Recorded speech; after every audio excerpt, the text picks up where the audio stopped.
La ilaha illallah Muhammadun Rasul. Muhammadku, Yesusmu, Krisnamu, Buddhamu, Konfusiusmu, mereka semua guru-guruku yang mengajarku tentang keluasan dunia dan cinta.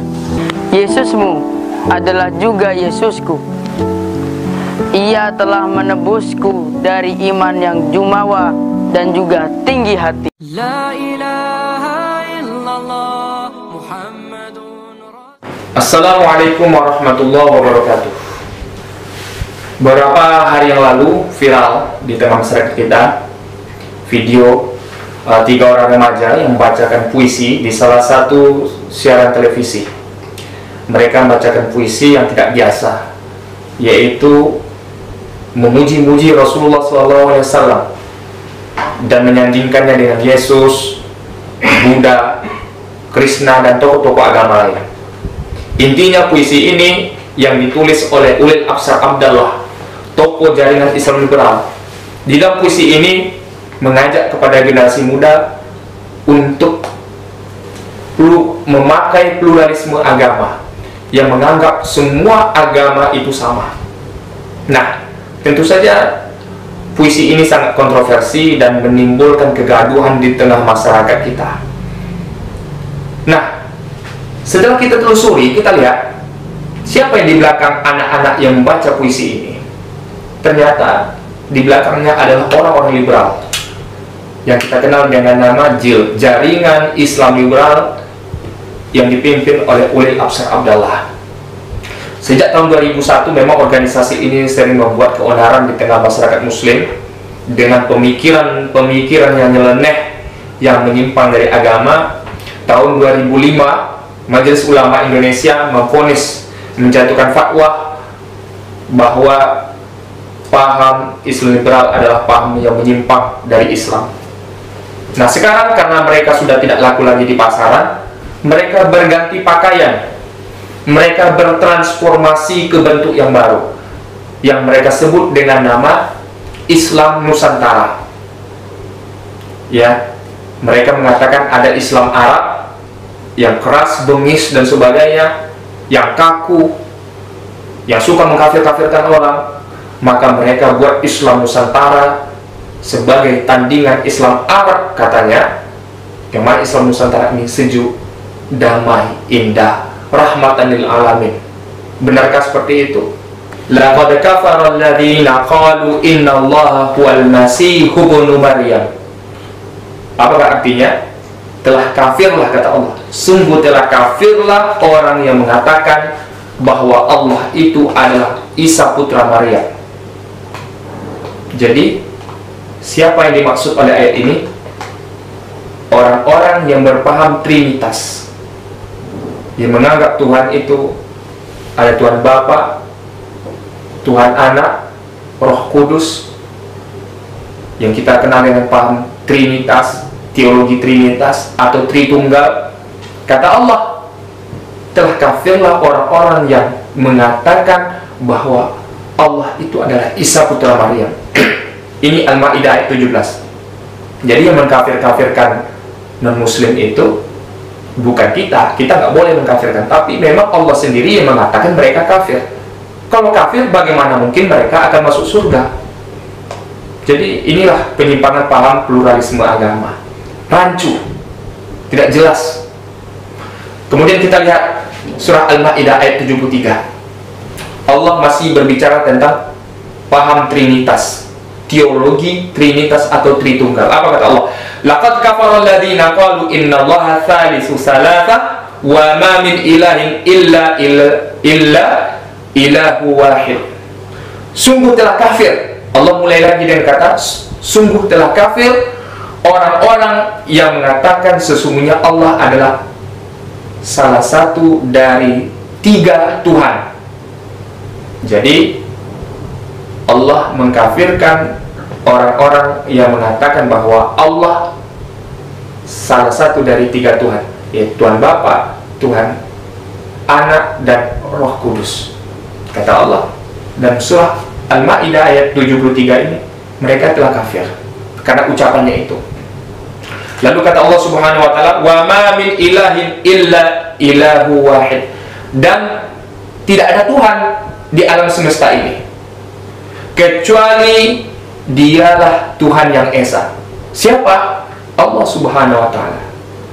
Makanya di dalam surah Al-Ikhlas itu dikatakan oleh Allah, "Qul huwallahu ahad." Katakanlah bahwa Allah itu Esa. Di akhir ayat ini Allah katakan, "Lam yalid wa lam yulad." Allah tidak beranak. Allah tidak punya putra. Wa lam yulad, dan tidak diperanakkan. Wa lam yakul lahu kufuwan ahad, dan tidak ada satupun di alam semesta ini yang serupa dengan Allah. Jadi Al-Quran sendiri mematahkan paham pluralisme agama yang mengatakan semua agama itu sama akan masuk surga, semua agama itu adalah bawa keselamatan. Ini adalah omong kosong yang dihembuskan oleh orang-orang liberal. Saya sedih melihat video tadi, 3 orang adik-adik remaja yang polos dirusak pemikirannya oleh orang-orang liberal yang sekarang berganti baju menjadi Islam Nusantara. Moga anak keturunan kita dijaga oleh Allah dari orang-orang seperti itu. Kemudian, apalagi penyimpangan dari orang liberal ini? Mereka biasa menafsirkan Al-Quran, mengartikan Al-Quran sesuai dengan selera mereka. Tidak ada rambu-rambu sama sekali. Mereka dalam berijtihad tidak mengikuti kaidah yang ditetapkan oleh ulama usul fikih. Tidak ada aturan sama sekali. Mereka bebas menafsirkan ayat-ayat Allah itu sesuai dengan selera mereka. Ini bahayanya orang liberal.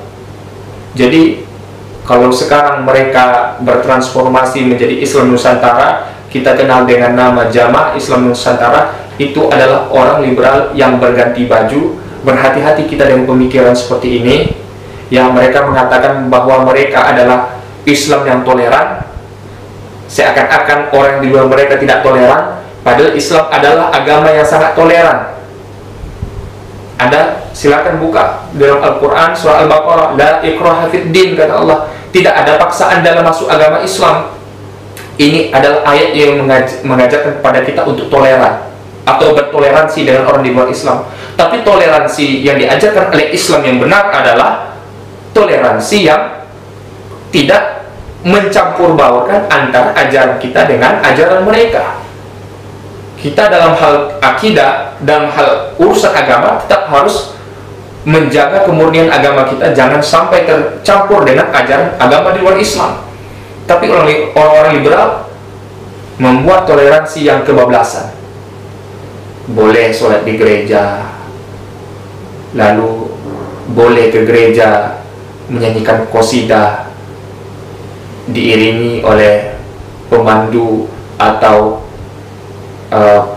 penyanyi lagu yang ada di gereja. Nauzubillah min dzalik. Ini toleransi yang tidak pernah diajarkan oleh Islam dan tentu saja menyimpang dari Islam yang lurus. Terakhir, orang-orang liberal berusaha selalu untuk memisahkan atau mengkerdilkan ajaran agama Islam ini. Mereka menganggap bahwa Islam itu hanya mengatur perkara ritual saja.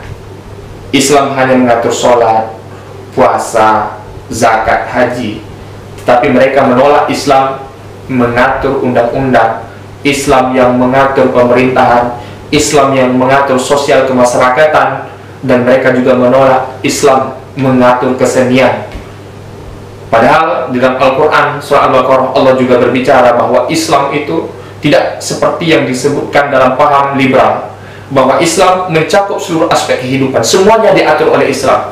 Mulai dari kita bangun tidur sampai tidur kembali, kehidupan pribadi, bermasyarakat, bernegara, semua diatur oleh Islam.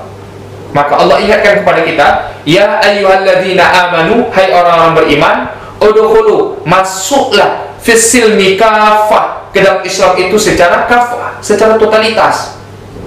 Jangan kita mengkerdilkan ajaran agama kita sendiri. Jadi saudaraku yang berbahagia, kita sedih dengan kondisi masyarakat Indonesia saat ini yang sedang kesulitan menghadapi ujian Allah berupa virus corona atau COVID-19, tetapi kita lebih prihatin lagi, di tengah musibah itu ada sekelompok orang liberal atau orang berpaham Islam Nusantara justru merusak remaja-remaja muslim dengan racun-racun pemikiran mereka. Mudah-mudahan video ini bisa bermanfaat untuk kita dan kita bisa mengetahui bahaya dari pemikiran Islam liberal atau Islam Nusantara. Mudah-mudahan kita semua dijaga oleh Allah Subhanahu wa taala. Jazakumullah khairan. Assalamualaikum warahmatullahi wabarakatuh. La ilaha illallah Muhammadun Rasulullah alaihi salatullah wa alihi